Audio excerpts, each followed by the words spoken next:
Halo kelas 8, apa kabar nih? Semoga semuanya dalam keadaan sehat ya.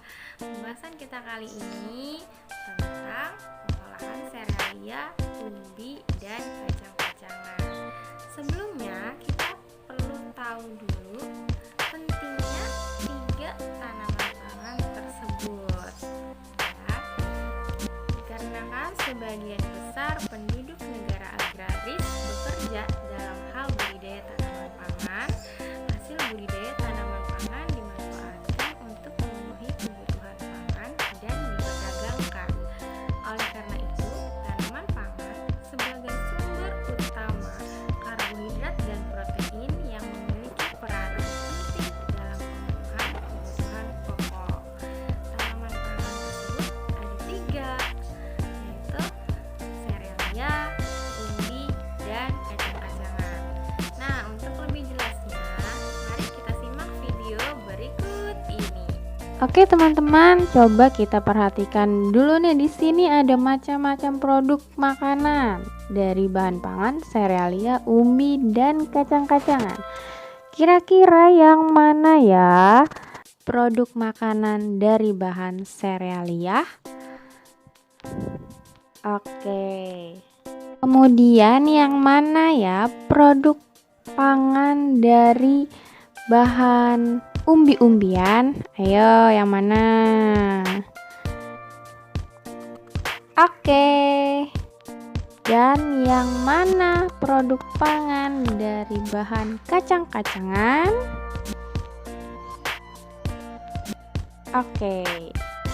Oke, kita masuk pada pengertian serealia, umbi, dan kacang-kacangan. Nah, serealia adalah jenis tumbuhan golongan padi-padian atau rumput suku Gramineae berupa bulir yang berisi biji-bijian sebagai sumber karbohidrat. Nah, kalau umbi adalah organ tumbuhan yang mengalami perubahan ukuran dan bentuk sebagai akibat perubahan fungsinya. Dia mengandung pati dan serat yang tinggi. Sedangkan kacang-kacangan adalah sumber energi dari tanaman famili Fabaceae yang mengandung banyak nutrisi seperti protein, karbohidrat kompleks, folat, dan besi. Oke, kita lihat di sini ada jenis-jenis serealia. Ada padi, jagung, gandum, sorghum, oats, dan sebagainya. Oke, ada beberapa jenis-jenis dari serealia ya, tapi Miss Dita di sini hanya jelasin tentang manfaat dari beras merah, ketan hitam, dan jagung. Beras merah ini dapat mengontrol kadar gula darah, meningkatkan kualitas tidur, mengurangi resiko kanker usus besar, kaya antioksidan, mengurangi obesitas dan resiko penyakit jantung. Kemudian ada ketan hitam. Ketan hitam ini dapat mendetoks racun dalam tubuh, membantu menurunkan berat badan, mengontrol kadar gula darah, dan mencegah kanker. Jagung ini hampir seluruh tanamannya bisa dimanfaatkan ya untuk berbagai macam keperluan, yaitu bagian batang dan daun mudanya ini bisa dijadikan pakan ternak.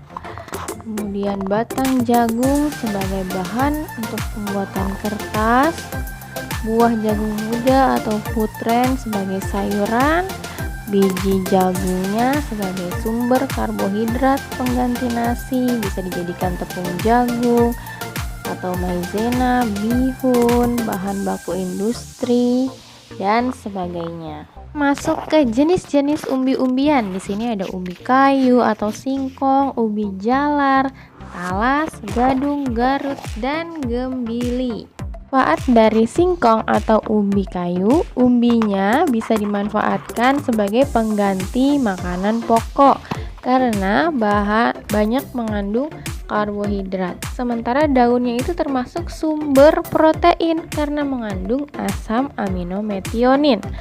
Singkong punya efek farmakologis sebagai antioksidan, anti kanker, anti tumor, dan menambah nafsu makan.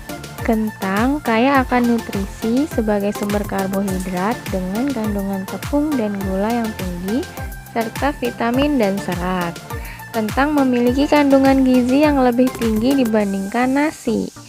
Kandungan protein dan mineralnya lebih lengkap. Beberapa manfaat kentang seperti: yang pertama, memelihara kesehatan sistem pencernaan, membantu melawan penyakit jantung, gangguan saraf, mengurangi resiko kanker prostat dan kanker rahim. Yang ketiga, memelihara kesehatan kulit wajah. Dengan parutan kentang dapat membuat kulit wajah lebih sehat serta mengurangi pembengkakan atau lingkaran hitam di bawah mata. Oke, kita masuk ke jenis kacang-kacangan. Secara umum ada kacang kedelai, kacang tanah, kacang hijau, dan sebagainya. Di sini ada kandungan dan manfaat dari kacang hijau.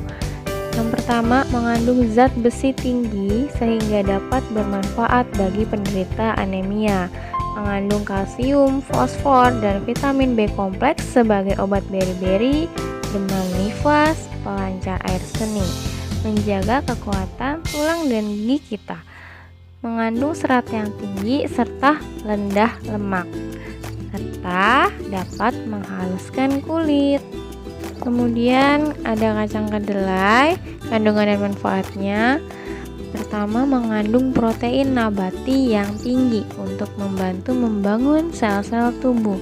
Mengandung vitamin B1, B2, B6, dan provitamin A, kalium, magnesium, selenium, fosfor, asam omega 3, serta sumber lemak yang sangat baik untuk susu bayi. Si kacang kedelai ini rendah lemak sehingga dapat mengatasi intoleransi laktosa. Mengandung lecitin dan zat besi sehingga dapat mencegah anemia serta membantu meningkatkan daya ingat. Kemudian mengandung senyawa isoflavon atau antioksidan yang dapat memperbaiki resistensi insulin. Secara umum, tanaman pangan tersebut mengandung karbohidrat. Nah, apa saja sih manfaat karbohidrat bagi tubuh kita? Yang pertama, sebagai sumber energi yang membantu memenuhi kebutuhan kalori. Kedua, mengurangi resiko sembelit. Ketiga, meningkatkan kerja otak. Keempat, baik bagi jantung. 5. Mengatur kadar gula dalam darah jika tidak berlebihan. Dan yang terakhir, menstabilkan emosi. Kenapa disebut bisa menstabilkan emosi?